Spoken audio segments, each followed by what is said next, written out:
అందరికీ యేసుక్రీస్తు వందనాలు. చాలా సంతోషం. బాగున్నారు కదా అందరూ? దేవుడు ఇచ్చినటువంటి మరొక సమయం, అవకాశాన్ని బట్టి కూడా దేవుని స్తుతిస్తున్నాను. అదేవిధంగా ఈ అవకాశాన్ని ఇచ్చినటువంటి చర్చ్ నర్సాపూర్ వారికి కూడా థ్యాంక్స్ చెప్తున్నాను. ఓకే, ఈ సమయంలో మనం దేవుని వాక్యాన్ని ధ్యానిద్దాం. రెడీగా ఉన్నారా దేవుని వాక్యం వినడానికి? రెడీగా ఉన్నారా, డల్గా ఉన్నారా? ఓకే, ఒకసారి మనం ఒక చిన్న కోరస్ పాడుకుందాం. ఎందుకంటే అందరూ కొంచెం ఫేసులు డల్గా ఉన్నట్టుగా అనిపిస్తుంది. ఒక పాట పాడుకుందాం. సో పాట పాడుతున్నప్పుడే మీకు అర్థమైపోతుంది. యేసు ప్రభు త్వరగా వస్తున్నాడు కదా, మరణాత. యేసు ప్రభు త్వరగా వస్తున్నాడు. సో యేసు ప్రభు ఎలా వస్తున్నాడంటే రాజులకు రాజుగా వస్తున్నాడు. ఒక చిన్న కోరస్ పాడుకొని మనం వాక్య పరిచయకు వెళ్దాం. మేఘాల మీద యేసు వచ్చుచున్నాడు. అందరూ చప్పట్లు పడు. మేఘాల మీద యేసు వచ్చుచున్నాడు. పరిశుద్ధులందరినీ తీసుకుపోతాడు. పరిశుద్ధులందరినీ తీసుకుపోతాడు. లోకమంతా శ్రమకాలం విడువబడుట బహుఘోరం. లోకమంతా శ్రమకాలం విడువబడుట బహుఘోరం. యేసు రాజుగా వచ్చుచున్నాడు. లోకమంతా తెలుసుకుంటాడు.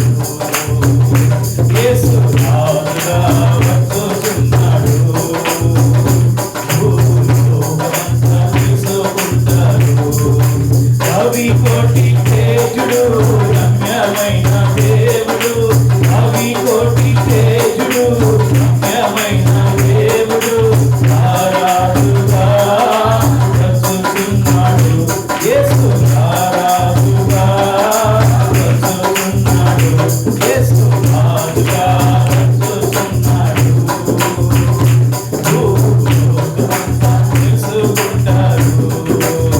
క్రైస్తవుడా మరువవద్దు ఆయన రాకడా.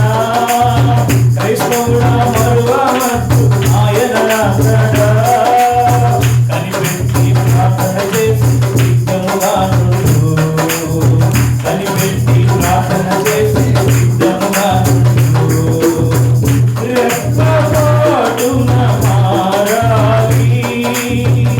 రెప్పపాటున మారాలి. యేసయ్య చెంతకు చేరాలి. యేసయ్య చెంతకు చేరాలి. యేసు రాజుగా వచ్చుచున్నాడు. లోకమంతా తీసుకుంటారు.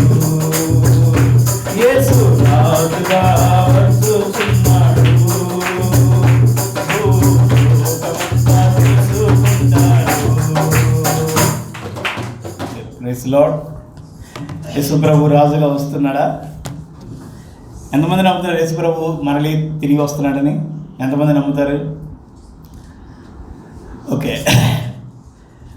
క్రైస్తవులకు ఉన్నటువంటి ఏకైక నిరీక్షణ, దీన్ని మనం బైబిల్ భాషలో చెప్పాలంటే ఒక బ్లెస్సెడ్ హోప్ అంటాం. శుభప్రదమైన నిరీక్షణ.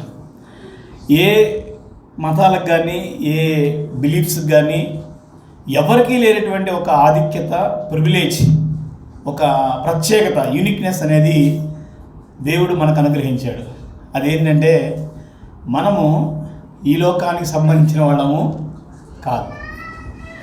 మనకి ఒక వేరొక లోకం ఉంది, వేరొక రాజ్యం ఉంది, మనకి వేరొక రాజు ఉన్నాడు, వేరొక పరిపాలన ఉంది.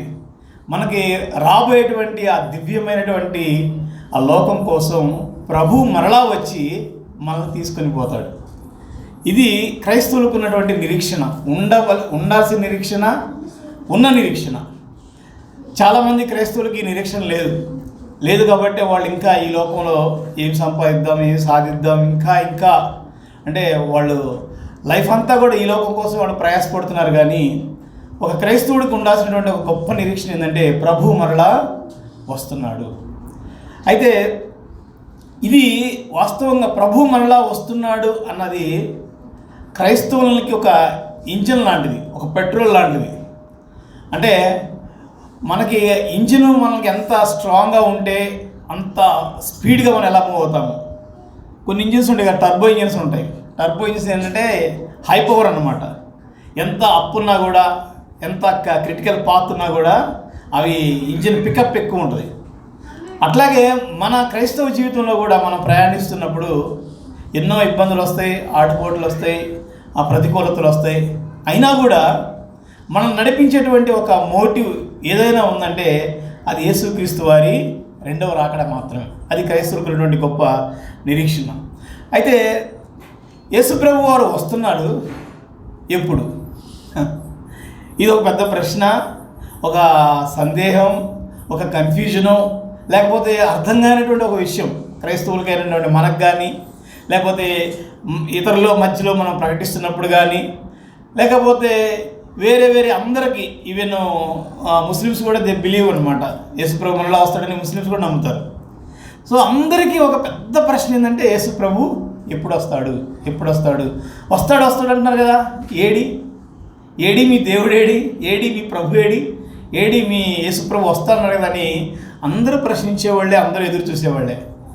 మనం మాత్రమే కాదు, రోమపత్రికలో పౌలు ఏమంటాడంటే సృష్టి యావత్తు కూడా మిగుల అపేక్షతో ఎదురు చూస్తున్నాడు యేసుప్రభు రాకడ కోసం, దేవుని కుమారుల ప్రత్యక్షత కోసం సృష్టి కూడా ఎదురు చూస్తుందన్నమాట. ఎందుకంటే సృష్టి కూడా మూలుగుతూ ఉంది, పాపం ద్వారా దాస్యంలోకి వెళ్ళిపోయి మాకు విడుదల ఎప్పుడు కలుగుతుందా అని సృష్టి యావత్తు కూడా మూలుగుతూ ఉంది. క్రైస్తవులైనటువంటి మనము మన దేహాలు అంటే ఇన్నర్ పర్సన్ కూడా మునుగుతూ ఉన్నాడు ఎప్పుడెప్పుడు అని. కాబట్టి ఎవ్రీబడి యాస్పరెంట్ అంటే ప్రతి ఒక్కరి యొక్క యాంటిసిపేషన్ ఏంటంటే యేసుప్రభు వారి రాకడ. అయితే ఒక బిలీవర్గా what is our understanding about second coming of Jesus Christ అనే విషయాన్ని మనం ఈ సమయంలో మనం కూడా అదే సమయంలో ఉన్నాము, అదే మనుషుల మధ్యలో ఉన్నాము, అదే పరిస్థితుల మధ్యలో మనం కూడా ఉంటున్నాం. కాబట్టి మనకంటూ ఒక అవగాహన తప్పకుండా ఉండాలి. లేకపోతే మనం మిస్గైడ్ అయ్యే అవకాశం ఉంది, మిస్అండర్స్టాండింగ్ అయ్యేటువంటి అవకాశం ఉంది, లేదంటే బలహీనపడే అవకాశం ఉంది, ఒక్కొక్కసారి ఎనిక్కెళ్ళిపోయేటువంటి అవకాశం. కొంతమంది ఏమంటారు నాస్తికులుగా మారినోళ్ళు, ఎథిస్టులుగా మారినోళ్ళు, దేవుడు లేడు జీవుడు లేడు అనేటువంటి స్థాయికి వెనక వెళ్ళిపోయిన వాళ్ళు కూడా ఉన్నారు. కాబట్టి we should have a proper understanding. మనకంటూ ఒక సరైనటువంటి అవగాహన తప్పకుండా ఉండాలి.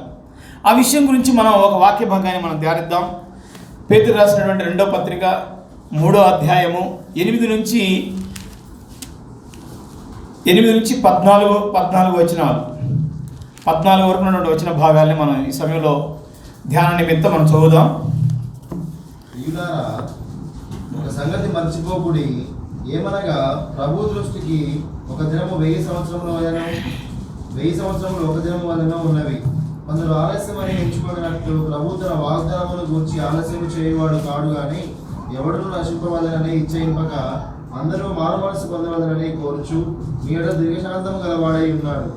అయితే ప్రభు దినము దొంగ వచ్చినట్లు వచ్చును. ఆ దినమున ఆకాశములు మహాధ్వనితో గతించిపోవును, పంచభూతములు విక్కడమైన వేండ్రముతో లయమైపోవును, భూమియు దాని మీద ఉన్న కృత్యములను కాలిపోవును. ఇవన్నీ ఇట్లు లయమైపోవునవి గనుక ఆకాశమును రవులుకొని లయమైపోవునట్టు, పంచభూతములు మహావేండముతో కరిగిపోవునట్టు దేవుని దినపు రాకడ కొరకు కనిపెట్టుచు దానిని ఆశతో అపేక్షించుచు మీరు పరిశుద్ధమైన ప్రవర్తనతోనూ భక్తితోనూ ఎంతో జాగ్రత్త గలవారై ఉండవలెను. అయినను మనం ఆయన వాగ్దానమును బట్టి కొత్త ఆకాశముల కొరకును కొత్త భూమి కొరకును కనిపెట్టుచున్నాము. వాటి యందు నీతి నివసించును. ఓకే, చాలు ఇక్కడ మనకి అంటే దీని గురించి డిఫరెంట్గా మనం ఇంటర్ప్రిటేషన్ చేయొచ్చు, రకరకాలుగా వ్యాఖ్యానించవచ్చు. కానీ మనకి ఇప్పుడున్నటువంటి సమయంలో సంఘానికి అవసరమైనటువంటి విషయాలు నేను కొన్ని మీ ముందు పెట్టడానికి ప్రయత్నం చేస్తాను. ఒక 4 సంగతుల్ని మీ ముందు పెట్టడానికి ప్రయత్నం చేస్తాను. దీని బ్యాక్గ్రౌండ్ మనం చూస్తే ఒకసారి పేతురు ఈ పత్రిక రాస్తున్నప్పుడు, అంటే పేతురు పత్రికలు రాసేటువంటి సమయానికి క్రైస్తవుల పరిస్థితి ఏంటంటే చాలా దారుణంగా ఉంది. ఎందుకంటే యేసు ప్రభు సజీవుడిగా ఉన్నప్పుడు, శరీరధారిగా ఉన్నప్పుడు ఆయన్ని అనేక మంది వెంబడించారు. ఆయన ఆశ్చర్య కార్యాలు, అద్భుత కార్యాలు, మహత్కార్యాలు, సూచిక్రియలు చేశాడు. దే ఆర్ వెరీ హ్యాపీ, చాలా హ్యాపీగా ఉన్నారు. ఆయన ఆశ్చర్యకరమైనటువంటి బోధలు వింటున్నారు. లైఫ్ చాలా ఈజీగా వెళ్ళిపోతుంది. సడన్గా యేసు ప్రభు వారు చనిపోయారని వాడు దిగాలుగా ఉన్నటువంటి ఆ కొద్ది రోజుల్లోనే, అంటే వితిన్ అవర్స్లోనే యేసు ప్రభు వారు తిరిగి పునరుద్ధారుడై లేచాడు. మళ్ళీ దే ఆర్ హ్యాపీ. అరే మన ప్రభువు లేచాడు, మన ప్రభువు సజీవుడు అన్నాయి వాళ్ళు హ్యాపీగా ఉన్నటువంటి మరికొద్ది రోజుల్లోనే, ఒక 40 డేస్లోనే మళ్ళా ప్రభువారు మేఘారూరుడై పరలోకానికి ఆరోహణం అయిపోయాడు. వాళ్ళు మళ్ళా బాధతో ఉన్నారనమాట. బాధతో ఉన్నప్పుడు అక్కడ ఉన్నటువంటి 2 దేవదూతలు వచ్చి చెప్తారు, ఓ గలిలయ మనుషులారా మీరు ఎందుకు బాధపడుతున్నారు? ఈయన ఏ విధంగా పరలోకానికి వెళుతున్నాడో మీరు ఎలా గమనిస్తున్నారు? మళ్ళీ అదేవిధంగా ఆయన మేఘారూరుడే వస్తాడని వాళ్ళకి ఒక వాగ్దానం చేశారు. సరే వాగ్దానం చేశారు కదండి, బాగానే ఉంది.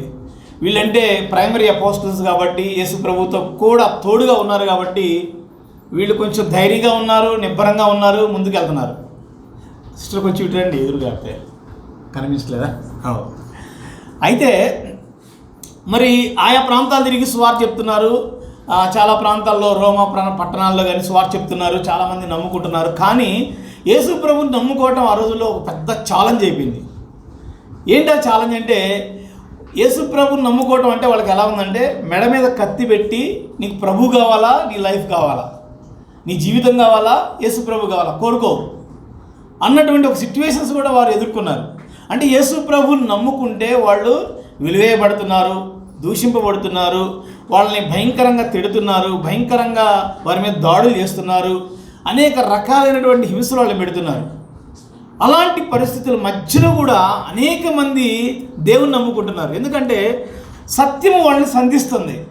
దేవుని వాక్యము, సువార్త ప్రకాశం వాళ్ళ హృదయాల్లో ప్రవేశించినప్పుడు వాళ్ళ హృదయాలు తెరవబడి వాళ్ళు ప్రభుని నమ్ముకొని ముందుకు వస్తున్నారు. అయినా కూడా they are facing many problems, చాలా ఇబ్బందులు, చాలా ఆ సమస్యలు వాళ్ళు ఎదుర్కొంటున్నారు. అందుకనే పేతురు వీళ్ళకి వాళ్ళని ధైర్యపరచడానికి, వాళ్ళ విశ్వాసాన్ని బలపరచడానికి, వాళ్ళ నిరీక్షణని మరింతగా రేకెత్తించడానికి వారికి ఈ లెటర్ రాస్తూ ఆయన మాట్లాడుతున్నాడు. అందుకనే ఒక మాట మొదటి పేతురులు ఏమంటాడంటే, మీ ఎవడైనా క్రైస్తవుడు అయినందుకు ఆ పేరుని బట్టి దేవుని మహిమపరచ సిగ్గుపడద్దు. అంటే దాని అర్థం ఏంటి? క్రైస్తవుడు అయినందుకు వాళ్ళు శ్రమలు పొందుతున్నారు, క్రైస్తవుడు అయినందుకు వాళ్ళు అవమానాలు పొందుతున్నారు. అయినప్పటికీ కూడా మీరు ధైర్యం విడవద్దు, మీరు సిగ్గుపడవద్దు, దేవుని మహిమపరచండి. వన్ డే ఈజ్ కమింగ్, ఒకరోజు రాబోతుంది, దేవుడు వాడబారిన కిరీటాన్ని ఇవ్వబోతున్నాడు. అట్లాగే 2వ అధ్యాయాన్ని 2వ పత్రిక కూడా ఆయన రాస్తూ ఉన్నాడు అనమాట. రాస్తున్నప్పుడు కూడా వారి చుట్టూ ఎంతోమంది కామెంట్ చేస్తున్నారు, ఎగతాళి చేస్తున్నారు, అపహాస్యం చేస్తున్నారు. వాళ్ళు ఒక రకంగా చెప్పాలంటే ఎమోషనల్ అటాక్స్ చేస్తున్నారు అనమాట. మనకు కూడా చూస్తూ ఉంటాం కదా, మన ఫ్రెండ్ సర్కిల్లో కానీ మన ప్రభువుని నమ్ముకున్నామంటే చాలు రెడీగా ఉంటారనమాట చాలామంది. ఏమని, అబ్బో దేవుడిని నమ్మేశాడు వీడు, అబ్బో చర్చికి వెళ్తున్నాడు, అబ్బో భక్తుడైపోయాడు, మారిపోయాడు, ఎరా సినిమా చూడవా, ఎరా నువ్వు అలా చేయవా, ఇలా చేయవా, అది చేయవా, ఇది చేయవా అంటున్నారు. ఇంకా వాళ్ళు ఏమంటారంటే, అరే వీడు పరలోకం వెళ్తాడంటారా, అరే వీళ్ళ ప్రభువు ఉన్నాడంటారా, వీళ్ళ ప్రభువు వీళ్ళు కాపాడుతాడంట, వీళ్ళ ప్రభువు మళ్ళీ వస్తాడంట. ఏది మరి రాలేదే ఇంకా? ఎప్పుడో అన్నారు కదరా, ఎప్పుడో 2000 సంవత్సరాల క్రితం వస్తున్నాడు, ఇంకా రాలేదేంటి అంటే ఒక రకమైన ఎమోషనల్ అటాక్స్ అనేవి అందుకని 3వ అధ్యాయం ఫస్ట్లో మనం చూస్తున్నట్టు మొదటి 2వ వచనంలో మనం చూస్తే, పరిశుద్ధ ప్రవక్తల చేత పూర్వమందు పలకబడిన మాటలు అంత్యదినములో 3వ వచనం 3వ అధ్యాయం 3వ వచనంలో, అంత్యదినములో అపహాసకులు అపహసిస్తూ వచ్చి తమ స్వకీయ దురాశల చొప్పున నడుచుకొనుచు ఆయన రాకడను గురించిన వాగ్దానం ఏమాయను, పితరులు నిద్రించినది మొదలుకొని సమస్తము సృష్టి ఆరంభం ఉన్నట్టే నిలిచి ఉన్నదే అని చెప్పుకుందరు. అక్కడ వాళ్ళు ఒక ఎమోషనల్ అటాక్ చేస్తున్నారు, మన మైండ్ని ఖరాబ్ చేస్తున్నారు, మన మైండ్ల మీద వాళ్ళు దాడి చేసి మనకు కూడా, అంటే క్రైస్తవులు కూడా ఏమనిపిస్తుందంటే, నిజమే కదా 2000 సంవత్సరాల నుంచి ఇప్పుడు అన్నారు, ఎప్పుడు రాలేదు? మా తాత వాళ్ళు చెప్పారు యేసుప్రభు వస్తాడని రాలేదు, మా నాన్న వాళ్ళు చెప్పారు యేసుప్రభు వస్తాడని రాలేదు, మనం కూడా ఆల్మోస్ట్ 40 years అయిపోయింది, ఇంకా రాలేదు. మన పిల్లల్లో ఉన్నారు, వాళ్ళు కూడా వెయిట్ చేస్తున్నారు. ఎప్పుడు? నిజమే, వాళ్ళు చెప్తున్న మాటలు ఎంతో కొంత సత్యం లేకపోలేదు అని మన మీద ఒక మానసికమైనటువంటి దాడి చేస్తున్నారు. అంతేకాకుండా వాళ్ళ స్వకీయ దురాశల చొప్పున అంటే వాళ్ళు ఏదో ఆశిస్తున్నారు, వాళ్ళ యొక్క పాపంలో జీవించాలని, వాళ్ళ కోరికలు నెరవేర్చుకోవాలని, వాళ్ళ ఆశలు నెరవేర్చుకొని వాళ్ళ పాపం చేయాలని, వాళ్ళ దురాశలు చొప్పున వాళ్ళు మనల్ని ఏం చేస్తారంటే మనల్ని కూడా బ్లాక్మెయిల్ చేసేటువంటి పరిస్థితి ఉంది. వాళ్ళు తాగాలి, తినాలి, జీవితాన్ని ఎంజాయ్ చేయాలనేటువంటి ఒక ప్లానింగ్లో, లేకపోతే వాళ్ళ యొక్క తలంపుల మధ్యలో మనల్ని కూడా ఏం చేస్తారంటే మోకరింగ్ చేస్తున్నారు, అపహాసం చేస్తున్నారు. తర్వాత ఇంకా వాళ్ళు ఏం చేస్తారంటే మనల్ని లాజికల్గా, ఇంటలెక్చువల్గా కూడా మన మీద ఒక దాడి చేస్తున్నారు. ఏమనంటే, అరే అప్పుడు భూమి ఇలాగే ఉంది, ఇప్పుడు భూమి ఇలాగే ఉంది, అప్పుడు సూర్యుడు ఉన్నాడు, ఇప్పుడు సూర్యుడు ఉన్నాడు, అప్పుడు చంద్రుడు ఉన్నాడు, ఇప్పుడు చంద్రుడు ఉన్నాడు, everything is going on well. ఎప్పుడైనా ఇలాంటి పరిస్థితి చూసావా? ఎప్పుడైనా ఇలా జరిగిందా? జరగలేదు. అంటే మనల్ని మానసికంగా, శారీరకంగా, ఇంకా ఇంటలెక్చువల్గా కూడా చుట్టూ ఉన్నటువంటి మాభంతా కూడా ఏం చేస్తారంటే మన మీద ప్రభు రాకడ గురించి మనల్ని విశ్వాసంలో సన్నగిల్లే విధంగా, విశ్వాసంలో బలహీనమయ్యే విధంగా మన మీద దాడి చేస్తున్నారు. ఆ రోజుల్లో అలా జరుగుతుంది. అలాంటి పరిస్థితుల మధ్యలో వీళ్ళకి కూడా ఒక కన్ఫ్యూజన్ వచ్చింది, విశ్వాసులకు కూడా కన్ఫ్యూజన్ వచ్చింది. నిజంగా ఇది ఎంతవరకు నిజం ఏంటి అన్నాడు, కానీ నిజంగా వస్తాడా? నేను కూడా అనుకునేవాడిని ఇదివరకు. అంటే బైబిల్ సరిగా తెలియనప్పుడు ప్రభువుని యేసు ప్రభు ఇప్పుడు వస్తే ఏంటి పరిస్థితి అనుకునేవాళ్ళం. కానీ ఆయన అంటారు, కానీ చాలా కాలం చూస్తారు, ఎప్పుడు వచ్చాడు, రాలేదు కదా అని అనుకునేవాళ్ళం చిన్నప్పుడు. కానీ వాస్తవం. అందుకని పేతురు వాళ్ళ విశ్వాసాన్ని బలపరుస్తూ వాళ్ళకి కొన్ని విషయాలు తెలియాలి, కొన్ని సత్యాలు తెలియాలి, రాకడ గురించినటువంటి కొన్ని అండర్స్టాండింగ్స్, ఒక అవగాహన మీకు ఉండాలి అన్న ఉద్దేశంతో ఈ మాటలు రాయడం జరిగింది. కాబట్టి ఈ మాటలను బట్టి మనం కొన్ని విషయాలు, ఒక 4 విషయాలు నేను యేసు ప్రభు రాకడ గురించి, రెండవ రాకడ గురించి మనం గమనించాల్సినటువంటి 4 థింగ్స్ మనం చూస్తే, ఫస్ట్ థింగ్ ఏంటంటే the second coming of Jesus Christ is sure. యేసు ప్రభు రెండవ రాకడ తథ్యము, ఖచ్చితము. But not in our time, but in his time. యేసు ప్రభు రాకడ తప్పకుండా ఉంటుంది, అందులో ఎలాంటి డౌట్ లేదు, ఎలాంటి సందేహం లేదు. కానీ మన సమయంలో కాదు, మనం అనుకున్న రీతిలో కాదు. దేవునికంటూ ఒక సమయం ఉన్నది, దేవునికంటూ ఒక ప్రాపర్ టైం, ప్రాపర్ ప్లానింగ్ ఉన్నది. అదే మాట అన్నాడు అన్నమాట 8వ వచనంలో. ఏమన్నాడు? ప్రియులారా, ఒక సంగతి మీరు మర్చిపోకూడదు. ఏమనగా ప్రభు దృష్టికి ఒక దినము 1000 సంవత్సరముల వలెను, 1000 సంవత్సరములు ఒక దినం వలెను ఉన్నవి. కొందరు ఆలస్యమని ఎంచుకున్నట్లుగా, ఇంకా రాలేదు, ఏంటి డిలే, రాడేమో ఇంకా అని కొందరు అనుకుంటున్నారు. వాళ్ళు అనుకోవడమే కాదు, మనల్ని కూడా పాడు చేస్తున్నారు, మన విశ్వాసాన్ని కూడా బలహీనపరుస్తున్నారు. మనం కూడా అనుకుంటున్నాం అన్నమాట, సర్లే ఏం చేద్దాం, ఇంకా ప్రభు వచ్చేటట్లేడు, మనం కూడా వాళ్ళ వలె మనం కూడా తయారవుదాం, వాళ్ళ వలె మనం కూడా ఈ లోకం కోసం ఏదో ఒకటి సాధిద్దాం అనేటువంటి ఒక ఆలోచనలో విశ్వాసులు పడిపోతున్నప్పుడు ప్రభు వారు హెచ్చరిస్తూ ఉన్నాడు వారిని. ఏమంటాడంటే, మీరు అనుకున్నట్లుగా ప్రభువారు ఆలస్యము చెయ్యడు. ఆయన అన్నాడు అన్నమాట, ఇన్ యువర్ పాయింట్ ఆఫ్ వ్యూలో, లేకపోతే మీ ఉద్దేశంలో, మీరు అనుకున్నటువంటి ఒక లైఫ్ స్పాన్లో ప్రభువారు రాలేదని మీరు బాధపడుతున్నారు, కంగారు పడుతున్నారు. కానీ దేవునికి ఒక ఖచ్చితమైనటువంటి సమయం ఉన్నది. మన పరిమితి ఎంతవరకు? మన ఎన్ని సంవత్సరాలు బతుకుతాం? 70 or 80 maximum. Average life span ఏంటంటే 70 or 80. అదే మాట ఇక్కడ రాశాడు అన్నమాట. ఇక్కడ 90 కీర్తనలు 90లో మనం చూస్తాం మాట. ఒకసారి చూడండి, 90వ అధ్యాయంలో పేతురు ఇక్కడ తీసుకొని మాట్లాడుతూ ఉన్నాడు.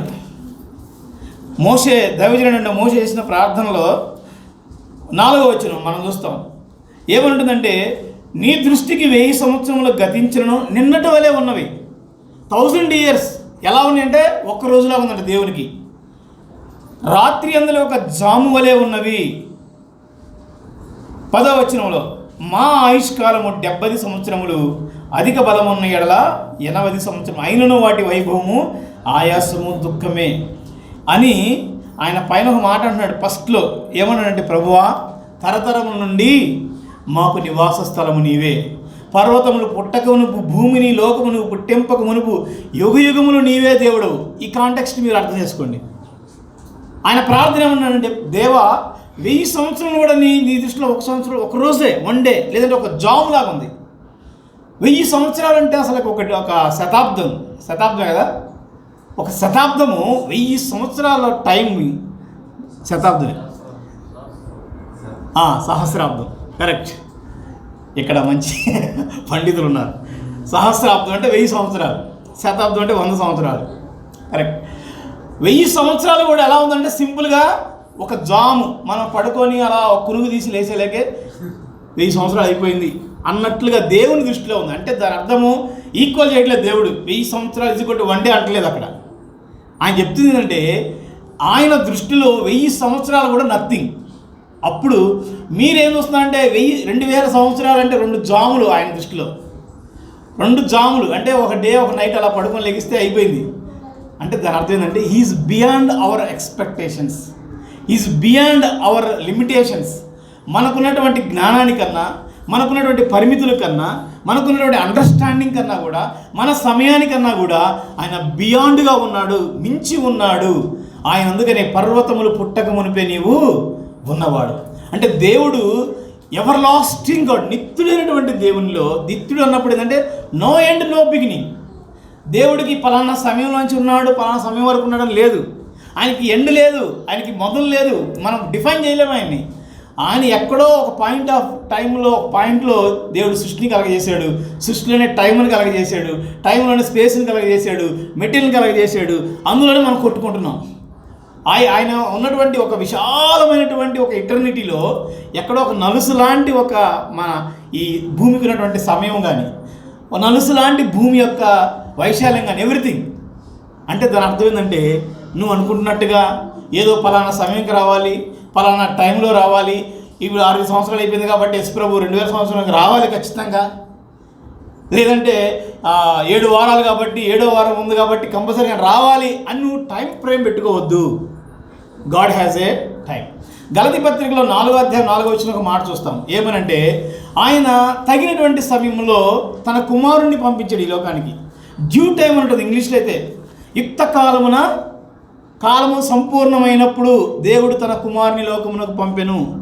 In a due time God send his own begotten sun. అంటే దేవుడిని కుమారుని ఎప్పుడు పంపాలో దేవుడికి తెలుసు, యేసు ప్రభువుకి తెలుసు, దేవునికి తెలుసు. అంటే దేవునికి ఒక సపరేట్ టైం ఉంది.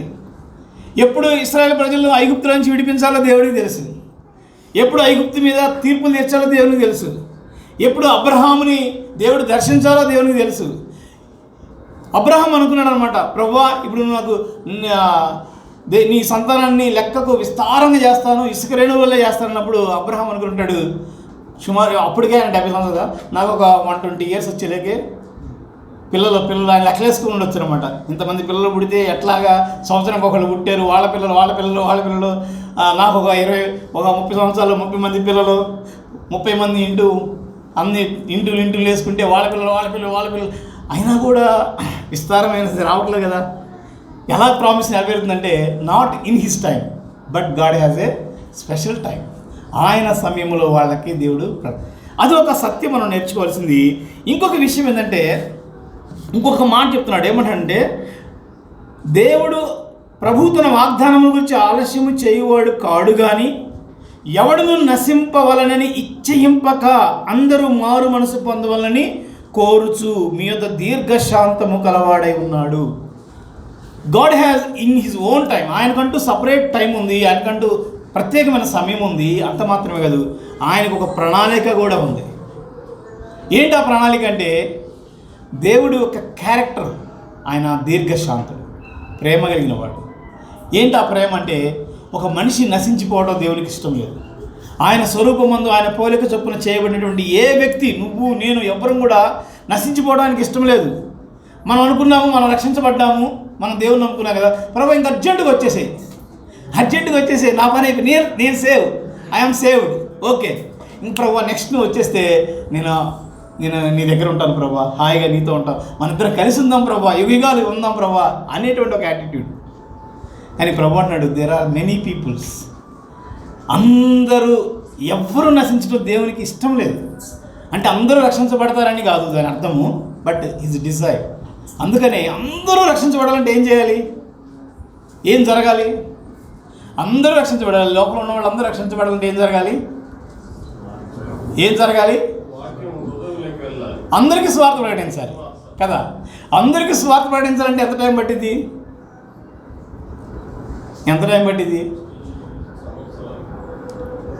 మనలాంటి క్రిస్టియన్స్ ఉంటే కొన్ని సంవత్సరాలకు మీద సంవత్సరాలు ఎఫెక్టివ్ క్రిస్టియన్స్ ఉంటే కొద్దిగా స్పీడ్గా దొరుకుతుంది. లేదు మనలాంటి వాళ్ళు ఉంటే ఇంకా చాలా స్లోగా జరుగుతుంది. అంటే ప్రతి ఒక్కరికి సువార్త అందాలి, ప్రతి ఒక్కళ్ళు వాక్యాన్ని వినాలి, ప్రతి ఒక్కళ్ళు కూడా ప్రభు యొక్క ప్రేమను గుర్తించాలి. అందులో కొందరైనా దేవుని చిత్తంలో ఉన్న వాళ్ళు రక్షణలోకి రావాలి. అందుకనే నోవాహు వాడ చేసినప్పుడు వాడ కట్టేసి పటపట 1 ఇయర్లో వాడ కట్టేసి లేదా 2 ఇయర్స్లో కట్టేసి 1 ఇయర్లో కట్టలేరు వాడ, 2 ఇయర్స్ పట్టింది మహా అయితే. వాడ కట్టడానికి ఎన్ని సంవత్సరాలు పట్టింది? వాడ ఎంత పెద్ద వాడైనా కానీ మహా అయితే 2 సంవత్సరాలు 3 సంవత్సరాలు కట్టేయచ్చు కదా, 4 సంవత్సరాలు. అప్పుడు టెక్నాలజీ లేదనుకుంటే 5 సంవత్సరాలు పోని, లేదు 10 సంవత్సరాలు అనుకోండి. కానీ వాడ కట్టడానికి జలప్రళయం రావడానికి ఎంత సమయం పట్టిందంటే సుమారు 3 తరాలు పట్టిందంట సుమారుగా. అంటే మనం అప్రాక్సిమేట్గా వేసుకున్నా కూడా, ఎందుకంటే దేవుడు వచ్చి నోవాహుని చూసి అందరూ చెడిపోయారు, నువ్వు ఒక్కడే నీతిమంతుడిగా ఉన్నావు, ఈ తరంలో నువ్వు నిందారహితుడిగా ఉన్నావు. మరలా ఇంకోసారి వచ్చేసి ఈ తరంలో నువ్వు నిందారహితుడిగా ఉన్నావు. అంటే 2-3 తరాల్లో ఆయన నిందారహితుడు. అంటే ఒక తరం వేసుకున్నా కూడా, ఒక జనరేషన్ వేసుకున్నా కూడా సుమారు ఒక 100 సంవత్సరాలు మనిషి బతుకుతున్నాడు. ఆ రోజుల్లో యావరేజ్ వేసుకున్నా కూడా ఒక 300-400 ఇయర్స్ జలప్రళయం రాలేదు. అంటే God has his whole time. Maybe నేను అనుకుంటా, అంటే నా ఇంటర్ప్రిటేషను, ఎక్కడ బైబిల్లో లేదు, ఇది వేరే బోధ కూడా కాదు. నా ఇంటర్ప్రిటేషన్ ఏంటంటే, మేబీ వాళ్ళ పిల్లలు కూడా ఇంకా పూర్తిగా నమ్ముకోలేదు దేవుణ్ణి. తండ్రి చెప్పాడు కాబట్టి వింటున్నారు, కర్రలు తీసుకుంటే కర్రలు తీసుకొస్తున్నారు, కట్టెలు తీసుకుంటే కట్టెలు తీసుకొస్తున్నారు, కట్టరు అంటే కడుతున్నారు, కొయ్యరు అంటే కోసేస్తున్నారు. మేబీ ఎందుకంటే గాడ్ హ్యాస్ ఎ ప్లాన్. ఒక 8 మంది రక్షించబడాలి, సువార్త మాత్రం అందరికీ ప్రకటించబడాలి. 8 మంది రక్షించబడాలని దేవుని చిత్తం. అప్పుడు ఇట్ టేక్స్ సమ్ టైం, కొంత సమయం బట్టి ఉండొచ్చు. అంటే నా ఇంటర్ప్రిటేషన్, నాకు అర్థమైంది, కొంత సమయం బట్టి ఉండొచ్చు. అయితే అల్టిమేట్గా మనకు అర్థమైందంటే, దేవుడికి కొంతమంది రక్షణలోకి రావాలని, కొంతమంది నశించిపోయేవాళ్ళు, నరకానికి వెళ్ళేవాళ్ళు అందరూ రక్షించబడిన దేవుని యొక్క చిత్తమైనది కాబట్టి అందరికీ స్వార్థ ప్రకటించాలి. కాబట్టి మీరు కొంచెం ఓపిక పట్టండి. నేను అంత ఓపికగా ఉన్నాను. ఎంతమంది చూడండి, ఒకసారి మనం ఆలోచిస్తే దేవుణ్ణి తిట్టేవాడు ఎంతమంది, దేవుడిని మీద అబద్ధాలు చెప్పేవాడు ఎంతమంది, అరేగిరి అనే జనరేషన్ కూడా ఉంది ఇప్పుడు. దేవుడిని పట్టుకొని, యేసుప్రభుని పట్టుకొని చేతగానేవాడని తిట్టేవాళ్ళు. వాస్తవం ఏంటంటే, అద్భుతమైన సత్యం ఏంటంటే, వాళ్ళలో కూడా దేవుడు కొంతమందిని రక్షిస్తున్నాడు. సౌలు ఎలాంటి వాడు?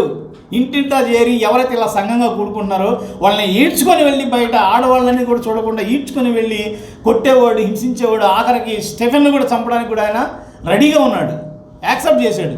ఆయన ఒక పర్మిషన్ తెచ్చుకున్నాడు, పర్మిషన్ లెటర్ తెచ్చుకున్నాడు. ఇక్కడ నో కన్వర్షన్ ఉండకూడదు, కన్వర్షన్స్ ఎలాంటివి ఉండకూడదు. మత మార్పులు జరిగితే మేము మాత్రం వాళ్ళని విడిచిపెట్టేది లేదు. ఈ రోజుల్లో ఎలాగా ఉందో పరిస్థితి, ఆ రోజుల్లో ఇంకా దారుణంగా ఉంది. మరి పౌలు మారాడు కదా, సౌలు మారాడు కదా. అలాంటి వ్యక్తులు ఇంకా ఎంతోమంది మారాలి. దేవుడు అంటున్నాడు, వీళ్ళందరి కోసం నేను దీర్ఘశాంతం కలిగి భరిస్తున్నాను, సహిస్తున్నాను. I'm bearing each and every one. మీరు ఒకళ్ళ గురించి ఆలోచిస్తున్నారు, మీ ఫ్యామిలీ గురించి ఆలోచిస్తున్నారు, మీకు వస్తున్నటువంటి కొంచెం ఇబ్బందుల గురించి ఆలోచిస్తున్నారు, కానీ I'm thinking about the whole humanity. అన్ని జాతులు, అన్ని ప్రజలకు స్వార్థ అందాలి, అందులో నేను ఏర్పరచుకున్న వాళ్ళు రక్షించబడాలి. అందుకని ఇట్స్ నాట్, అంటే దేవుని రాకడ వస్తుంది, భయపడొద్దు, కంగారు పడొద్దు, డౌట్ పడొద్దు. కన్ఫామ్గా ప్రభు రాకడ ఉంటుంది, ఇట్ ఈస్ ష్యూర్. బట్ మన సమయంలో కాదు, దేవుని సమయంలో. రెండో విషయాన్ని మనం చూస్తే the second coming of Jesus Christ is sudden, like a thief. First మనం చూసాము, ఇట్ ఈస్ షూర్, ప్రభు రాకడ తథ్యము. ఆయన ఖచ్చితంగా వస్తాడు. ఎందుకంటే ఆయన అబద్ధం ఆడడానికి మానవుడు కాదు, ఆయన సత్యవంతుడు, నమ్మదగిన వాడు, ఆయన మాటలు సత్యములు, ఆయన దేవుడై ఉన్నాడు కాబట్టి ఆయన కంపల్సరిగా వస్తాడు. అయితే ఎప్పుడు వస్తాడు? It's sudden. అందుకనే ఆ మాట మనం చూస్తాం అన్నమాట. ఎక్కడ చూస్తాము? 10వ వచనంలో మనం చూస్తాం. ఏముంది అక్కడ? ఒకసారి చదవండి. 3:10. అయితే ప్రభు దినము దొంగ వచ్చినట్లు వచ్చును. విశ్వాసులకు రాస్తున్నాడు ఈ మాట. దేవుని నమ్ముకున్న వాళ్ళకి రాస్తున్నాడు. ఏమని రాస్తున్నాడు? మనకు రాస్తున్నాడు. ప్రభువు వచ్చేది పక్కా, షూర్, అందులో ఎలాంటి డౌట్ లేదు. అయితే ఎప్పుడు అనేది ఇట్స్ సడన్, అంటే అకస్మాత్తుగా ప్రభు వస్తాడు. ఒక ఎగ్జాంపుల్ చెప్తున్నాడు అన్నమాట. ఏమంటే దొంగలాగా వస్తాడు. దొంగ ఎప్పుడు వస్తాడు? కరెక్ట్. ఇప్పుడు రాత్రిలో వస్తాడు. ఎన్నింటికి వస్తాడు? చూశారు దొంగని?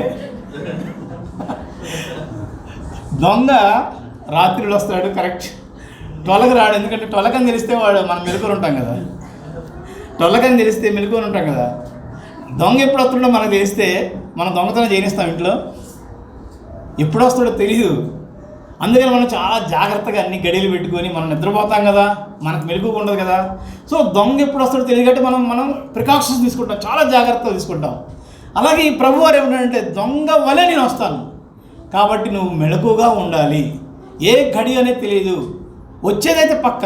కానీ మీరు అనుకుంటున్నారు రావట్లేదు కాబట్టి చాలాసార్లు నేను యేసుప్రభు నమ్ముకోవాలి అనే ఒక సంఘర్షణ మధ్యలో, అంటే ఎవరి ప్రాయం ఉన్నప్పుడు వాక్యం వింటున్నాము, ప్రభువుని అంగీకరించడానికి కొంచెం అటు ఇటుగా ఉంటుందన్నమాట. వాక్యం వింటున్నాము, అర్థమవుతుంది, పాపం చేస్తున్నామన్న సంగతి అర్థమవుతుంది, మనం రాంగ్ రూట్లో ఉన్నామన్న సంగతి అర్థమవుతుంది, ఎప్పటికైనా దేవుడి దగ్గర రావాలి అనే విషయం అర్థమవుతుంది. కానీ ఎక్కడో అనిపించదు అనమాట, ఇప్పుడే ఎందుకు.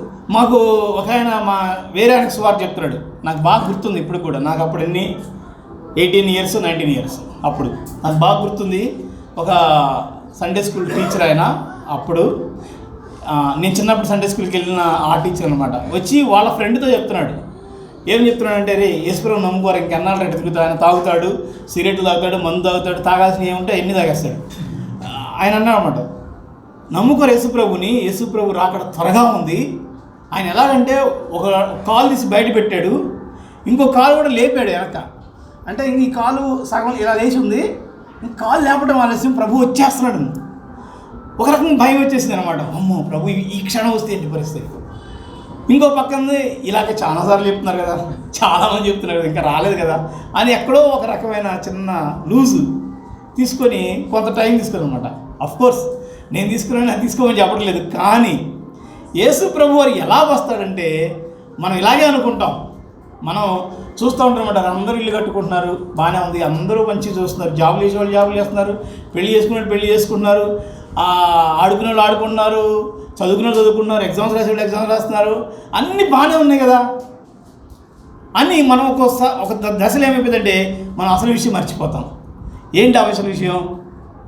ప్రభు రాకడని మర్చిపోతాం. అందుకనే మనకి లూకాసు వార్తలో ఒక మాట ఉంటుంది. లూకాసు వార్త 17వ అధ్యాయంలో ఒకసారి చూద్దాం. యేసు ప్రభు రాకడ గురించి మాట్లాడినప్పుడు ఆ రాకడ ఎలా ఉంటుందంటే నోవాహు దినముల్లో ఉన్నట్లుగా ఉంటుంది అని ప్రభు వారు అంటారు అనమాట. 17వ అధ్యాయము 27వ వచనం. 27 నోవాహు ఓడలోనికి వెళ్ళిన దినము వరకు చెడులు తినుచు త్రాగుచు పెళ్లాడుచు పెళ్లికి ఇయ్యబడుచు నుండిరి. అంతలో జలప్రళయం అంతలో అది అంటలే చేసుకోవాలి. అంతలో అంటే అంతలో జనులు తినుచు త్రాగుచు పెండ్లాడుచు పెండ్లికి నుండిరి. అంటే they are in their regular life. వాళ్ళు ప్రభువా నువ్వు రా ప్రభువా నీకోసం ఎదురు చూస్తానని ప్రార్థనలో లేరు, లేకపోతే ఆ బోధనలో లేరు. వాళ్ళు జనరల్గా ఉంటున్నారు అనమాట. అంటే వాళ్ళు మామూలుగా లెగుస్తున్నారు, పెళ్ళిళ్ళు చేసుకుంటున్నారు, ఇల్లు కట్టుకుంటున్నారు, వాళ్ళ లైఫ్లో వాళ్ళు రెగ్యులర్ లైఫ్ని అలా కొనసాగిస్తున్నారు. కానీ they are not bothered about the second coming of Jesus Christ. అంటే ప్రభు ఉన్నాడు, ఆయన రాజ్యం ఉంది, ఆయన రాకడ ఉంది, నిత్యత్వం ఉంది, మనం ఈ లోకానికి సంబంధించిన వాళ్ళని కాదన్నటువంటి ఆ జ్ఞానము, ఆ అవేర్నెస్ లేకుండా వాళ్ళు ఏం చేస్తారంటే వాళ్ళకి నచ్చినట్టుగా హ్యాపీగా మూవ్ అవుతూ ఉన్నారు. అలా అనుకోకుండా వీళ్ళు కూడా విశ్వాసులు కూడా ఏమవుతారంటే ఒకసారి వాళ్ళ కలిసిపోయి వెళ్ళిపోతూ ఉంటారు, ఆ ప్రవాహంలో కొట్టుకొని పోతూ ఉంటారు. అప్పుడు అంతలో ఆ మాట అంతలో జలప్రళయం వచ్చింది, వారందరినీ నాశనం చేసింది. షూర్ కదా, ప్రభు రాకడ షూర్. మన హిస్టరీ క్లియర్ చెప్తుంది, పాత నిబంధనలో చరిత్ర క్లియర్ చెప్తుంది. ప్రభు తీర్పులు పక్కా ఉంటాయి, తథ్యం. ఎప్పుడు అంటే మనం అనుకున్నటువంటి ఒక సమయం ఉంది, ఆ సమయంలో అంతలో రానే వచ్చింది. కాబట్టి మనం ఏం చేయాలంటే మెళకువగా ఉండాలి. ఇంకో మాట మత్తయి సువార్త 24వ అధ్యాయంలో 42వ వచనంలో చూస్తాం మనం. 42 ఏ దినమున మీ ప్రభు వచ్చునో మీకు తెలియదు కనుక. ఆ మాటని మీరు గమనించండి. బైబిల్ చదివేటప్పుడు మనం గమనించాలి. మీ ప్రభువు ఎప్పుడు వచ్చునో. వాళ్ళ దేవుడు మోకర్స్ అంటున్నారన్నమాట, అపహాసకులు అంటున్నారు. ఎప్పుడురా మీ దేవుడు వచ్చేది, ఎప్పుడురా మీ ప్రభు వచ్చేది అంటున్నారు. ఇక్కడ యేసు ప్రభు అంటే మీ ప్రభు ఎప్పుడు వచ్చును అంటే మీ ప్రభువు కోసం మీరు ఎదురు చూడాలి. ఎప్పుడు వచ్చునో చదవడు. ఏ దినమున మీ ప్రభువు వచ్చునో మీకు తెలియదు కనుక మెళకువగా ఉండుడి. ఏ జామున దొంగ ఇంటి యజమాని తెలిసి ఉండి నేను అతను మెలకువగా ఉండి తన ఇంటికి కన్నం వెయ్యడని మీరు ఎరుగుదరు కదా. మీరు అనుకొనని గడియలో మనిషి కుమారుడు వచ్చును. దీన్ని మనం ప్రాక్టికల్గా మనం అర్థం చేసుకుంటే, మనం ఒకసారి సరిగా ప్రార్థన చేయం, సరిగా వాక్యం చదవం, సరిగా చర్చికి వెళ్దాం, సరిగా స్పిరిచువల్గా పెద్దగా సీరియస్గా ఉండం. మనం అనుకుంటాం ఇట్స్ గ్రాంటెడ్, అయ్యో ఉందిలే ఒక్క వారమే కదా, నెక్స్ట్ వీక్ సెట్ అయిపోదాం, నెక్స్ట్ మంత్ మళ్ళా యాక్టివ్ అయిపోదాం. 2 months నాకు కొంచెం ఎగ్జామ్స్ ఉన్నాయి, ఈ 2 months కొంచెం పక్కన పెట్టేసి వాక్యం చదవడం, ప్రార్థన చేయడం, ఇవన్నీ 2 months తర్వాత ఎన్ని సెటిల్ అయిపోయిన తర్వాత, ఎగ్జామ్స్ అన్ని క్లియర్ అయిపోయిన తర్వాత, లేకపోతే కొన్ని రెస్పాన్సిబిలిటీస్ అన్ని క్లియర్ అయిపోయిన తర్వాత అప్పుడు మనం పికప్ అవుదాం. మళ్ళీ బైబిల్ అంతా ఒకే రోజు చదివేద్దాం. లేకపోతే 1 గంట 2 గంటలు ఉపవాస ప్రార్థన నుండి డే టు డే, రోజులకు రోజు ఉపవాస ప్రార్థన నుండి మనం పికప్ అవుదాం, మంచి యాక్టివ్ అయిపోదాం అనుకొని మనం ఏం చేస్తామంటే ఏదో ఒక సాకుతోటి మన లైఫ్ని అలా కంటిన్యూ చేస్తాం అనమాట. పెళ్ళి ఉందనో, లేకపోతే ఇంకోటి ఉందనో మన స్పిరిచువల్ లైఫ్ని మనం అలాగా స్లో అయిపోయినాక, డల్ అయిపోయిన తర్వాత మనం పట్టించుకోకుండా, దాని పట్ల అవగాహన లేకుండా, దాని పట్ల ఒక అవేర్నెస్ లేకుండా ఒక్కోసారి పట్టినట్టుగా ఉన్నటువంటి పరిస్థితుల మధ్యలో సడన్గా ప్రభు వచ్చేస్తారు. అందుకని ప్రభు మెళకువగా ఉండండి, బీ వాచ్, మెళకువగా ఉండి ప్రార్థన చేయండి. ఎందుకు? మీరు శోధనలోనికి ప్రవేశించకుండా ఉండున్నట్లు. There are 2 meanings. ఒకటి, మన స్పిరిచువల్ లైఫ్లో మనకి వచ్చేటువంటి శోధనలు, అందులో మనం ప్రవేశించుకున్నారంటే మెళకువగా ఉండి ప్రార్థన చేయండి. అనదర్ ఇంటర్ప్రిటేషన్ ఏంటంటే, ప్రభు రాకడ గురించి కూడా శోధన అనే పదాన్ని వాడారు. మీరు శోధన కాలం అనేటువంటి పదం కూడా బైబిల్లో మనం చూస్తాం, ప్రకటన గ్రంథంలో. అంటే శోధన కాలం దేని తెలియజేస్తుంది? ప్రభు రాకడ గురించి తెలియజేస్తుంది. అంటే యేసు ప్రభు రాకడ వచ్చినప్పుడు భూమి మీద శ్రమలు ఉంటాయి. కాబట్టి మీరు శోధనలో పడిపోకుండా ఉన్నట్లుగా, అంటే మనం శ్రమల్లో ఉంటామా లేదనేది దాని గురించి నేను డిబేట్ చేయట్లేదే కానీ, బట్ మనకున్నటువంటి ఆ రెస్పాన్సిబిలిటీ ఏంటంటే వాచ్ అండ్ ప్రే. మనం మెళకువగా ఉండి ప్రార్థించాలి. మన జీవితంలో చాలాసార్లు ఈ పరిస్థితిలో ఎవరికి కూడా ఒక సుప్రీము ఏమంటారు రెసిస్టెన్స్ పవర్ ఎవరికి లేదండి. స్పిరిచువల్గా నేను ఆత్మీయంగా నేను ఎప్పుడు పడిపోను, నేను ఎప్పుడు ఇలాగే ఉంటాను అంటానికి ఎవ్వడికి లేదు. ఎప్పటికప్పుడు మనం చాలా జాగ్రత్తగా ఉండాలి. ఎందుకు? మీ విరోధి అయిన అపవాది ఎవరిని మింగుదామా అని వెతుకుచూ గర్జించు సింహం తిరుగుచూ ఉన్నాడు. వాడు ఒకటే పనిలో ఉన్నాడు, ఎవరిని మింగాలి. మీ విరోధి అయిన అపవాది ఎవరిని మింగుదామా అని తిరుగుతూ ఉన్నాడు. కాబట్టి మనం ఏం చేయాలంటే వీ షుడ్ బి వాచ్ఫుల్. మనం మెలకువగా ఉండి ఒకవేళ వాళ్ళలో పడిపోయామా, వాడు ఏం చేస్తాడు, ఒక్కసారి స్వాలో చేసేస్తాడంట, మింగేస్తాడు. వాడి పళ్ళు లేవు, కొంతమంది అంటారు వాడి పళ్ళు లేవు, నమలడంట, మింగేస్తాడు. పాము ఏం చేస్తుంది? నమలదు, మింగేస్తుంది.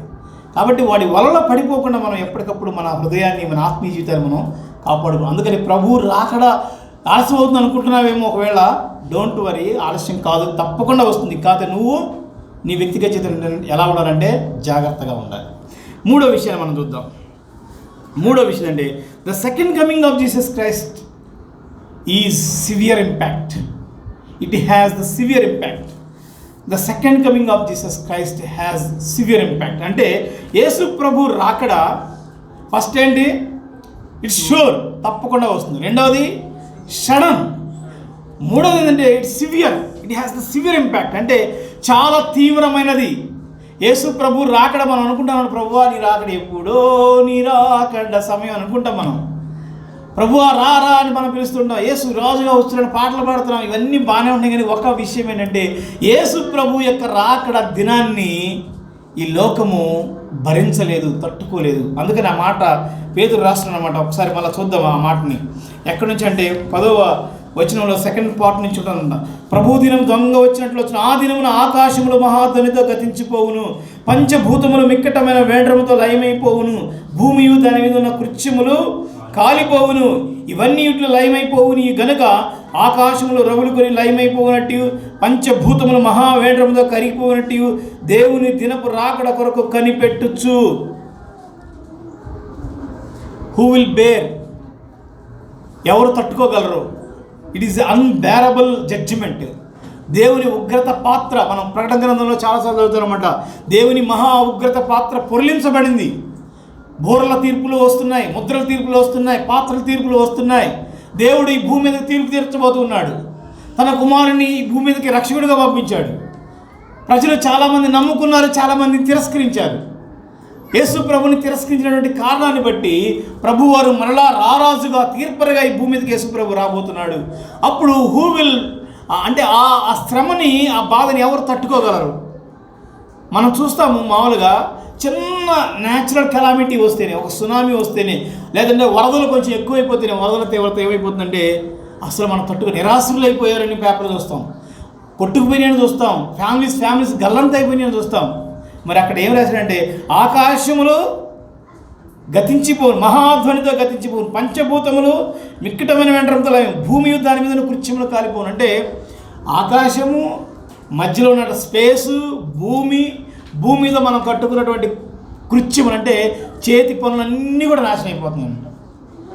మేబీ స్టార్స్ విల్ ఫాల్, నక్షత్రములు, ఆకాశ నక్షత్రములు రాలిపోతాయి. యేసుప్రభు అన్నాడు అనమాట, భూమి ఆకాశం గతించిపోతుంది. అది ఆయన వచ్చేటప్పుడు అంటే మహాధ్వనితోటి ఎవ్రీథింగ్ విల్ బి కొలాప్స్ అయిపోతున్నాయి. దాన్ని ఎవరు తట్టుకోగలరు అసలుకి? ఆ మూల పదార్థాలన్నీ కూడా మొత్తం మెల్ట్ అయిపోతున్నాయి.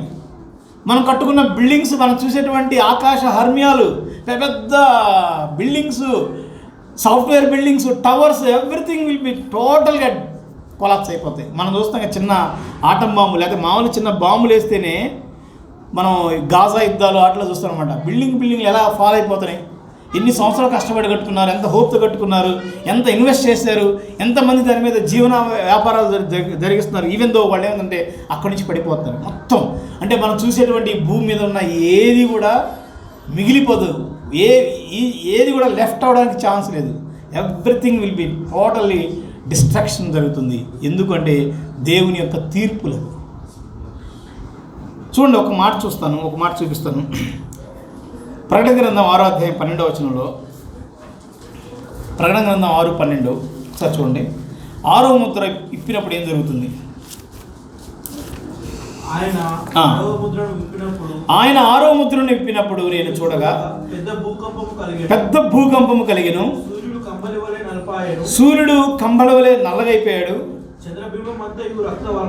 చంద్రబింబమంతయు చంద్రుడు ఎర్రగా అయిపోయాడు. పెద్ద గాలి చేత అంజూరపు చెట్టు నుండి అకాలపు కాయలు రాలినట్టు ఆకాశపు నక్షత్రములు భూమి మీద రాలి, ఆకాశ నక్షత్రములు భూమి మీద రాలిపోయినాయి అంట. మరియు ఆకాశ మండలము చుట్టబడిన గంధకాలై తొలగిపోయాను. ప్రతి కొండయు ప్రతి ద్వీపమును వాటి స్థానములు తప్పలేదు. చూడండి, ఆకాశ మండలం మనం చూస్తున్నటువంటి ఆ అట్మాస్ఫియర్ కానీ, లేకపోతే ఎన్ని పొరలు ఉంటే అన్ని పొరలు కానీ, అయిన పొర ఏ ఉంటాయి కదా, అవన్నీ కూడా మొత్తం ఒక పేపర్ చుట్టినట్టుగా మొత్తం చుట్టుకొని మొత్తం గతించిపోతాయి, తొలగిపోతాయంట. ప్రతి కొండ, ప్రతి ద్వీపము వాటి స్థానములు తప్పెను. భూరాజులు, గనులు, సహస్రాధిపతులు, ధనికులు, బలిష్ఠులు, ప్రతి దాసుడు, ప్రతి స్వతంత్రుడు కొండ గుహల్లో, బండ సందుల్లో దాగుకొని సింహాసనాసీనుడై ఉన్న వాని యొక్క గొర్రెపిల్ల యొక్క ఉగ్రత మహాదినము వచ్చెను. దానికి తాళ జారిన వాడెవడు? మీరు మమ్మల్ని మరుగు చేయడని ఆ పర్వతములతో, బండలతో, సందులతో చెప్తున్నారు అన్నమాట. వాళ్ళు దాక్కుని మమ్మల్ని కాపాడండి, ఆయన తీర్పు రాబోతుంది, వచ్చేసింది, మేము తట్టుకోలేకపోతున్నాం, ఇట్ ఈస్ అన్బేరబుల్. ఎవరు చెప్తున్నారు ఈ మాటలు? సామాన్యులు కాదు. భూరాజులంట, గనులంట, సహస్రాధిపతులంట, ధనికులు, బలిష్ఠులు, ప్రతి దాసుడు, ప్రతి స్వతంత్రుడు, each and every one will be affected. ప్రతి ఒక్కళ్ళ మీద కూడా దేవుని యొక్క ఉగ్రత, దేవుని యొక్క తీర్పులు. ఆ మాట చూడండి, గొర్రెపిల్ల యొక్క ఉగ్రత మహాదినము వచ్చెను. దాన్ని తాళ కలిగిన, దాన్ని తట్టుకోగలిగిన వాళ్ళు ఎవరు? ఇంకా చాలా రిఫరెన్స్లు ఉన్నాయి, చెప్పడానికి లేదు. కానీ జెఫన్యా 1:14 కూడా దేవుని మహా భయంకరమైనటువంటి దినము, ద డే ఆఫ్ జడ్జిమెంట్. అది who will bear that judgement? కానీ ఒక రోజున అది రాబోతుంది. అది చాలా సివియర్గా ఉండబోతుంది. అందులో నువ్వు నేను అంటే ప్రభువుని నమ్ముకున్నాం కాబట్టి మనం ఉండకపోవచ్చు, according to some schools of థాట్స్ని బట్టి. కాదు, నేను దాని గురించి చెప్పలేదు. కానీ ఒకవేళ ప్రభువుని కనుక నమ్మకుండా ఉంటే, ప్రభువుని యాక్సెప్ట్ చేయకుండా ఉంటే, డెఫినెట్గా మనం అందులో ఆ తీర్పులోనికి వెళ్ళిపోయే ప్రమాదం ఉంది. ఇంకా మన బంధువులు, మన స్నేహితులు, ఇంకా మన పిల్లలు, మన పిల్లల పిల్లలు, they may be fall into the judgement, వాళ్ళు ఆ తీర్పులోనికి వచ్చే ఛాన్స్ ఉంది. సో మనం ఏం చేయాలి? మన ప్రభువా రా రా అంటున్నాం, కానీ అది అంత భయంకరంగా ఉంటే, అంత తట్టుకునేటువంటి పరిస్థితి ఉంటే మనం ఏం చేయాలంటే we should humble enough to pray. మనము ఎంతో భారం కలిగి, ఎంతో బాధ్యత కలిగి ప్రార్థించే వారిగా ఉండాలి మన వాళ్ళ రక్షణ కోసం, మన బంధువుల రక్షణ కోసం. కాబట్టి ఇట్ ఈస్ వెరీ సివియర్, ఎవరు తట్టుకోలేరు. ఇంకొక మాట చెప్పి నేను ముగిస్తా, 2-5 minutes. The second coming of Jesus is surprising and starling to the believers. అంటే యేసు ప్రభు రాకడ ఎలా ఉంటుందంటే ఇది చాలా మహా అద్భుతమైనటువంటి ఆశ్చర్యాన్ని కలిగించేటువంటి సంగతి. ప్రభు రాకడ తప్పకుండా వస్తుంది, ఇట్ షూర్. దొంగ వచ్చినట్టు వస్తుంది, ఇట్ సడన్. దాని యొక్క తీవ్రత భయంకరంగా ఉంటుంది, ద సివియారిటీ. 4వది మనం చూసాము, it is a surprising aspect అనమాట. అంటే చాలా ఆశ్చర్యపరుస్తుంది మనల్ని. ఎందుకంటే ఒక్క మాట చూడండి, అక్కడ 12వ వచనంలోని చివరిలో ఉంటుంది, 13వ వచనం ఉంటుంది. అయినను మనం ఆయన వాగ్దానమును బట్టి క్రొత్త ఆకాశముల కొరకు క్రొత్త భూమి కొరకు కనిపెట్టుచున్నాము, వాటి యందు నీతి ఉన్నది. ఒక రకంగా చెప్పాలంటే ద ఇటర్నల్ లైఫ్, నిత్య జీవం అనేది ఏదైతే ఉందో, అక్షయత అనేది ఏదైతే ఉన్నదో అది అక్కడి నుంచి ప్రారంభమవుతుంది. దేవుని రాజ్యం అని మనం ప్రకటిస్తున్నాం కదా, ప్రభు రాజ్యం, దేవుని రాజ్యం సమీపించినది, మారు మనసు పొందండి, ప్రభుని అంగీకరించినట్టు కదా. ఆ లిటరల్ గాడ్స్ ప్రజెన్స్ లేకపోతే గాడ్స్ కింగ్డమ్ అక్కడి నుంచి స్టార్ట్ అవుతుంది. లేదంటే ఇట్ ఈస్ ఏమంటారంటే ఏదైతే ప్రభు యొక్క ప్రణాళిక మొత్తం కూడా కంప్లీట్ అయిపోయి ఆ న్యూ ప్రభు అయితే వాగ్దానం చేశాడు, మనందరం దేనికోసం అయితే ఎదురు చూస్తున్నామో, మనందరి యొక్క ఆశ, మనందరి యొక్క గమ్యం, మనందరి యొక్క ఒక డెస్టినేషను మనం రీచ్ అయిపోయాం. అదే దేవుని యొక్క రాజ్యం. ఇంకా ఆ రాజ్యము తరతరములు ఉంటుంది, నిత్యము ఉంటుంది. It is everlasting to everlasting. నిత్యము మనం అక్కడ ఉండబోతున్నాం. It is everything is new. ఆయన క్రొత్త ఆకాశము క్రొత్త భూమిని మన కొరకు సిద్ధపరుస్తున్నాడు. ప్రభు అన్నమాట, నేను వెళ్ళి మీకు స్థలమును సిద్ధపరుస్తాను, నేను ఉండి చోటనే మిమ్మల్ని కూడా తీసుకొని వెళ్తాను. ప్రభు వాగ్దానం చేశాడు. ఆయన నమ్మదగిన వాడు. మనకు ఆశ్చర్యం వేస్తుంది అనమాట. మరి మనం ఎప్పుడు కూడా ఎలా ఆలోచిస్తామంటే మనకున్నటువంటి లిమిటేషన్స్లో, మనకున్న బౌండరీస్ మధ్యలో ఆలోచిస్తాం. మనం కూడా ఏమనుకుంటామంటే అక్కడ ఫ్యాన్ ఉంటుందా, అక్కడ కుర్చీలు ఉంటాయా, అక్కడ బెంచీలు ఉంటాయా, అక్కడ తినడానికి ఫుడ్ ఉంటుందా, బిర్యానీ ఉంటుందా, ఇలాగ ఆలోచిస్తాం. ఎప్పుడు కూడా మనకున్నటువంటి సర్కమ్స్టెన్స్లో నుంచి ఆలోచిస్తాం. కానీ అక్కడికి వెళ్తే అంత ఆశ్చర్యం అనమాట, మనకు అర్థం కాదు. Everything will be new. అసలు మనం ఒక్కసారి ఒక మాట చూడండి, ప్రకటన గ్రంథం 21:1 నుంచి 5 వరకు చూద్దాం. ఈ మాట చెప్పి మనం ముగించుకుందాం. ప్రకటన గ్రంథం 21లో 1 నుంచి 5 వరకు చూస్తే, అంతటా నేను క్రొత్త ఆకాశమును క్రొత్త భూమిని చూచితిని, మొదటి ఆకాశము మొదటి భూమి గతించిపోయాను, సముద్రం ఇక లేదు. మీరు ఒకసారి ఊహించండి, సముద్రము లేకుండా ఎలా ఉంటుంది? సముద్రం లేదనుకోండి, మనం ఏమనుకుంటాం? ఇప్పుడు వాటర్ అంతా కూడా సముద్రంలోకి వెళ్ళిపోయి అక్కడ వేపర్ అయిపోయి ఆవిరైపోయి పైకి వెళ్ళి మేఘాల్లోకి వెళ్ళి మళ్ళీ వర్షం రావాలి. ఇదిగా సైకిల్ మనం అనుకునేది. కానీ ఇక్కడ ఆశ్చర్యం అనమాట, సముద్రం లేదు. మరి సముద్రం లేదు ఎట్లా? మేము కష్టం, మాకు కుదరదంటే కుదరదు. It's something. దేవుడు ఇప్పుడు ఇవన్నీ కలగజేసిన దేవుడే. Out of nothing he created everything కదా. ఏమీ లేనప్పుడు అన్నిటినీ దేవుడు కలగజేశాడు. మరలా అయినా ఎవ్రీథింగ్ విల్ బి న్యూ అనమాట. అన్నిటినీ నూతనంగా చేస్తున్నాడు. సముద్రం ఇక లేదు. మరియు నేను నూతనమైన యెరూషలేమును పరిశుద్ధ పట్టణము తన భర్త కొరకు అలంకరింపబడిన పెండ్లి కుమార్తె వలె సిద్ధపడి పరలోకమందున దేవుని ఎదురుని దిగి వచ్చుట చూసి తిని, ఇదిగో దేవుని నివాసము మనుషులతో కూడా ఉన్నది, ఆయన వారితో కాపురమును, వారు ఆయన ప్రజలే ఉందరు, దేవుడు తానే వారి దేవుడే ఎండి వారికి తోడెను, ఆయన వారి కన్నుల ప్రతి బాష్ప బిందువును తుడిచివేయును, మరణం ఉండదు, దుఃఖం ఉండదు, ఏడ్పు ఉండదు, వేదన ఉండదు, మొదటి సంగతులు గతించిపోయినవని సింహాసనం నుండి వచ్చిన గొప్ప స్వరం చెప్పుడు. అప్పుడు సింహాసనాసీనుడైన ఉన్నవాడు, ఇదిగో సమస్తమును నూతనమైనవిగా చేయుచున్నానని చెప్పాను, ఈ మాటల నమ్మకమును నిజమై ఉన్నవి కనుక రాయమనను. It is trustworthy words, truthful words, నిజమైనటువంటి మాటలు. ఏంటంటే ఎవ్రీథింగ్ విల్ బి, సమస్తము దేవుడు నూతన పరుస్తున్నాడు. మన ఆలోచన ఇంకా అక్కడ పాపం చేయడానికి ఛాన్స్ లేదు, పాపానికి అవకాశం లేదు. అందుకని అక్కడ నీతి నివసిస్తుంది. మనం ఎదురు చూసేటువంటి ఆ రాజ్యంలో యేసు ప్రభువే రాజుగా ఉంటున్నాడు. అక్కడ పిఎం మోడీ ఉండడు, లేకపోతే చంద్రబాబు నాయుడు ఉన్నాడు, లేకపోతే ములాయం సింగ్ యాదవ్ ఉన్నాడు. అక్కడ యేసుక్రీస్తే రాజుగా, రారాజుగా, ఆయన సింహాసనాసీనుడిగా ఉంటున్నాడు. ఆయన రాజ్యంలో మనందరం ఇక అక్కడ పాపానికి చోటు లేనటువంటి ఒక పరిశుద్ధమైన, నిత్యమైన, దివ్యమైన బంగారు పట్టణం అది. ఆ పరలోక పట్టణానికి మనం వెళ్ళబోతున్నాం. కాబట్టి ఎలా ఉండాలంటే మనం అలంకరించుకొని, పెళ్లి కుమార్తె ఏ విధంగా తను తాను అలంకరించుకుంటుందో ఆ విధంగా దానిలోకి ఎంటర్ అవ్వడానికి మనకు ఏం కావాలంటే ధైర్యం కావాలి. ఎందుకు ఈ మాట చెప్తానంటే, కొన్ని మనం పొందుకోవాలంటే మనకు అర్హత లేనప్పుడు, మనం దానికి అర్హులు కానప్పుడు, మన స్థాయి అది కానప్పుడు. ఫర్ ఎగ్జాంపుల్, ఒక పెద్ద రెస్టారెంట్కి వెళ్ళారనుకోండి, 7 స్టార్. మనం మామూలుగా కాకా హోటల్లో భోజనం చేసేవాళ్ళం అనుకోండి. కాకా హోటల్లో ఏదో రోడ్డు పక్కన వాడు ఏదో అప్పటికప్పుడు ఇడ్లీ వేసి, అప్పటికప్పుడు అట్లే చట్నీ వేస్తే అప్పటికప్పుడు తినేసి పేపర్లో తినేసి పేపర్ పక్కన కొట్టి అక్కడ ఏదో నీళ్ళు ఉంటే తాగేసి చాయ్ తాగి వచ్చేసేవాడు. అలాంటి మనల్ని ఒక పెద్ద 7 స్టార్ హోటల్లో తీసుకెళ్ళారనుకోండి, అక్కడికి వెళ్ళడానికి కూడా మనకి ఇష్టం ఉండదు, వాస్తవం చెప్పాలంటే కదా. మనం రెడీగా ఉన్నాం, సిద్ధంగా ఉన్నాం. అక్కడికి వెళ్ళిన తర్వాత అక్కడ వాడు ఆఫర్ చేసే విధానం కానీ, వాడు ట్రీట్ చేసే విధానం కానీ, అక్కడ ఆ హోటల్స్కి వెళ్ళే వాళ్ళకి కొన్ని కోడ్స్ ఉంటాయి. ఈవెన్ స్పూన్స్ ఎలా పెట్టాలి, ఇప్పుడు కంప్లీట్ అయిపోతే వాటిని ఎలా పెట్టాలి, ఇంకా కావాలని వెయిటర్ని పిలవాలంటే స్పూన్స్ ఎలా పెట్టాలి, వాళ్ళకి అదొక సిస్టమ్ ఉంటుంది అనమాట. రెస్టారెంట్స్లో కోడ్ లాంగ్వేజెస్ ఉంటాయి, మనకు తెలియదు అవన్నీ. ఇప్పుడు మనం అలాంటి ఒక 5 స్టార్ హోటల్కి వెళ్ళడానికే మనకి ధైర్యం చాలదు. మనం ఎలా ఉన్నాం ఒకసారి చూసుకుంటాం అనమాట. మన బట్టలు వాళ్ళేమో అంత బ్రాండెడ్లో కూడా హై లెవెల్లో బ్రాండెడ్ సూట్ బూట్లు తెలితే మనం ఏమో సిరిగిపోయిన సొక్కాలతోటి, ఇస్త్రీ మడతలతోటి, లేకపోతే రబ్బర్ చెప్పులతోటి వెళ్ళిపోతే ఎలా ఉంటుంది? మనకి వెళ్ళలేము, మనకి ధైర్యం చాలదు, మనకే ఒక రకమైన షేమ్గా ఉంటుంది.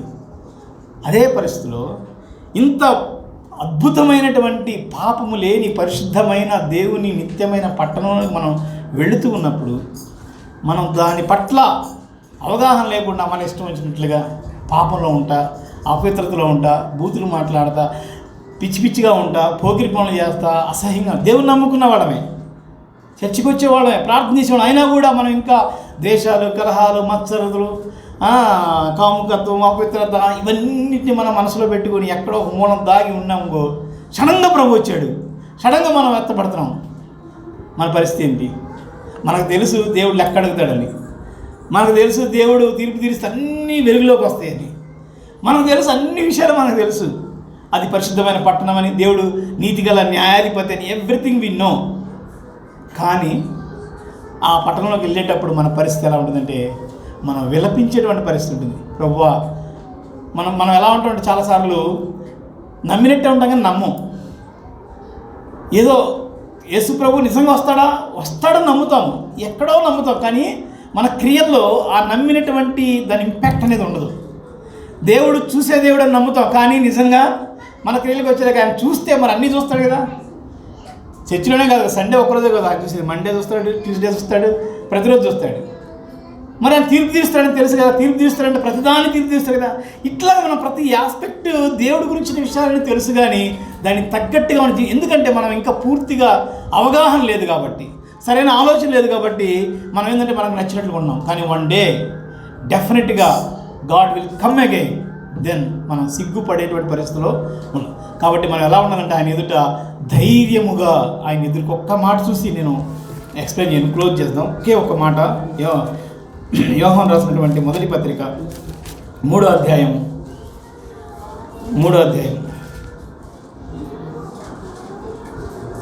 2వ వచనం. ప్రియులారా, ఇప్పుడు మనం దేవుని పిల్లలమై ఉన్నాము, మనం ఇక ఏమవుదు అది ఇంకా ప్రత్యక్షపరచబడలేదు, కానీ ఆయన ప్రత్యక్షమైనప్పుడు ఆయన ఉన్నట్టుగానే ఆయనను చూతుము గనక ఆయనను పోలి ఉందుమని ఎరుగుదుము. ఆయన యందు ఈ నిరీక్షణ పెట్టుకున్న ప్రతి విశ్వాసి కూడా ఆయన పవిత్రుడై ఉన్నట్టుగా తన్ను పవిత్రునిగా చేసుకున్నాడు. కాబట్టి ఆయన పవిత్రుడు, ఆయన ఎలా ఉన్నాడో మనం కూడా అలా ఉంటాం. ఒకరోజు మనం ట్రాన్స్ఫార్మ్ అయిపోయి రూపాంతరం చెంది మార్పు నుండి మన దీన శరీరం, మహిమ శరీరం ధరించుకొని ప్రభువు వలె మనం కూడా ఉంటాం. ఈ నిరీక్షణ పెట్టుకున్న మనం ఎలా ఉండాలంటే ఆయన పవిత్రుడు కాబట్టి మనం కూడా పవిత్రులుగా ఉండాలి. కాబట్టి దేవుడు మనల్ని తన రాకడ కొరకు సిద్ధపరచును గాక. ఆమేన్. Thank you brothers.